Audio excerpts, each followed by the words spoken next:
হায় রে স্বামী জান, মাঝে মাঝে ভাবি কিসেরই বা স্বামী, কিসেরই বা সংসার, আর কিসেরই বা সন্তান।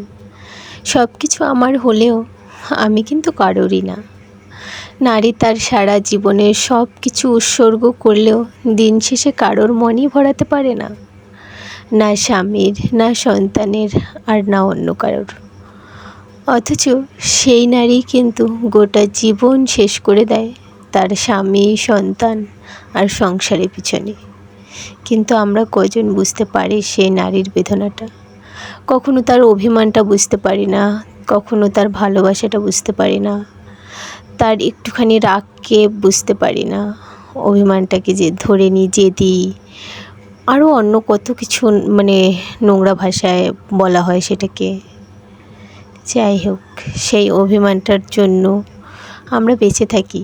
আমাদের অভিমানটা যে ভাঙাতে পারে, যে ভালোবাসা দিয়ে ভরিয়ে রাখতে পারে, তাদের জন্যই আমরা ছুটি, তাদের জন্যই আমরা বেঁচে।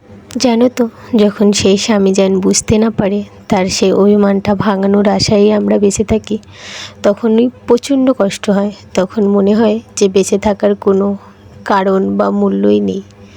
সেই স্বামী যান যখন বুঝতে না পারে, তার উপরে অভিমান করে সে না খেয়ে আছে, সে চায় তার অভিমানটা একটু আদর করে, যত্ন সহকারে, ভালোবাসা দিয়ে ভাঙিয়ে দিতে। কিন্তু কজন করে সেটা?